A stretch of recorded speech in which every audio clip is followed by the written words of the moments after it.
যদি মহান কর্ম করার পরেও যশ প্রাপ্তি না হয় তাহলে তার কারণ শরীরের আলস্য নয়,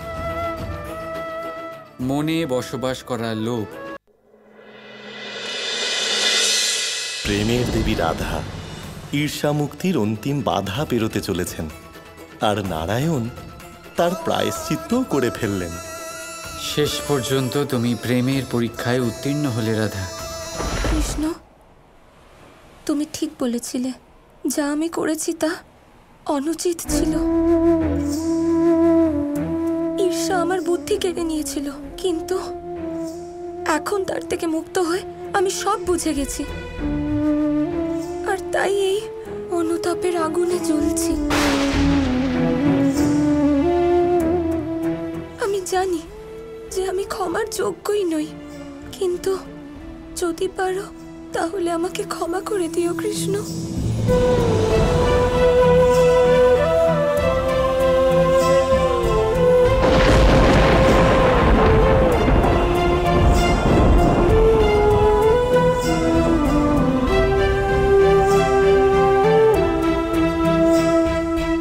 কিন্তু ভঙ্গ হয়ে যাওয়া পুজো তো সম্পূর্ণ করতেই হবে বৃষভান বাবু। এই পাপের প্রায়শ্চিত্ত পূরণ করবে রাধা।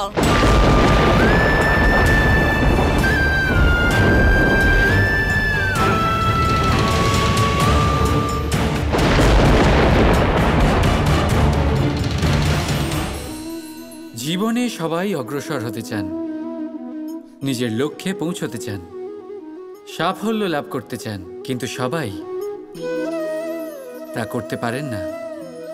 তারপর সেই কারণ খোঁজার চেষ্টা করতে থাকেন যার জন্য তিনি অসফল হয়েছেন। তাতেও বেশিরভাগ মানুষ ভুল বাছাই করে ফেলেন।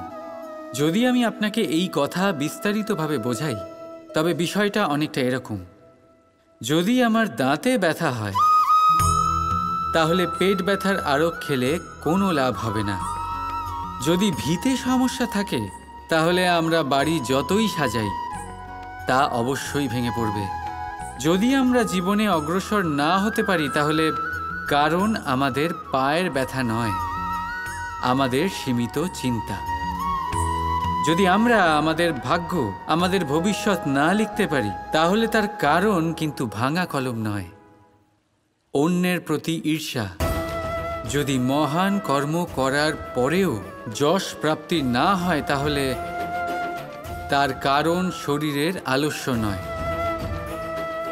মনে বসবাস করার লোভ।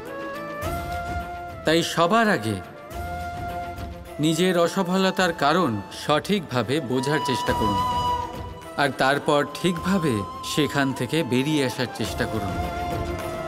আপনি সাফল্য অবশ্যই লাভ করবেন, কেউ আপনাকে আটকাতে পারবে না। শুধু ভালোবেসে বলতে থাকবেন, রাধা রাধা।